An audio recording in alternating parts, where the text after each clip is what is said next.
तुम्हें भी नींद नहीं आ रही ना बेटा?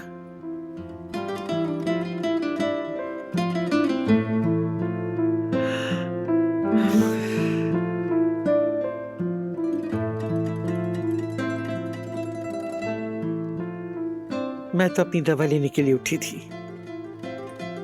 सर दर्द फिर से उठ गया, सोने नहीं दे रहा। हाँ,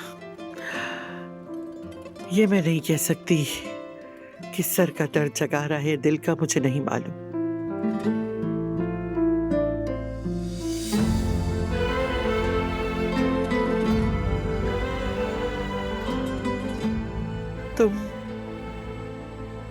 तुम चिहान की वजह से परेशान हो?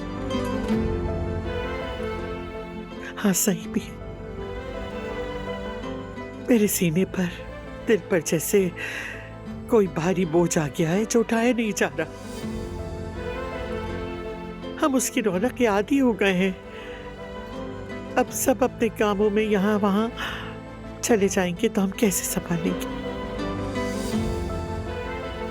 सारा दिन इसी जगह यहाँ से चलते फिरते रहना अपने भाइयों के साथ। उन सब की शरारतें, उनकी मस्तियां, लड़ाइयां, दादी जान कहकर मेरी चादर पकड़ना। कभी कभी सोचती हूँ तो दिल भर आता है, काश कि ये हमेशा वैसे ही छोटे रहते। लेकिन फिर यही बच्चे जब बड़े होकर मजबूत, एक मेहनती इंसान बनकर अपने चुने हुए रास्ते पर चलते हैं, तो अपने सामने बड़ा होते देखकर हमारा दिल फख्र से बड़ा हो जाता है। वैसे एक बात कहूं, ऐसे साफ दिल बच्चे हर किसी को नसीब नहीं होते। हर एक बच्चा जैसे कीमती पत्थर है। उनकी मोहब्बत, उनका साथ, यही हमारी जिंदगी का असल तोहफा है बेटा। और देखो ना, अब तो एक नन्हा पौधा भी आने वाला, फिर से ये हवेली किलकारियों से भर जाए, इसलिए तुम बिल्कुल परेशान मत हो।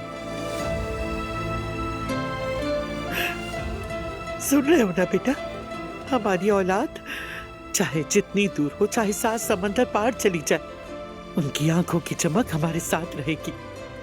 उनके चेहरे की मुस्कुराहट हमेशा हमें रोशन रखेगी बेटा। बस ये दुआ करो कि ये जहां भी हो हमेशा खुश रहे बेटा।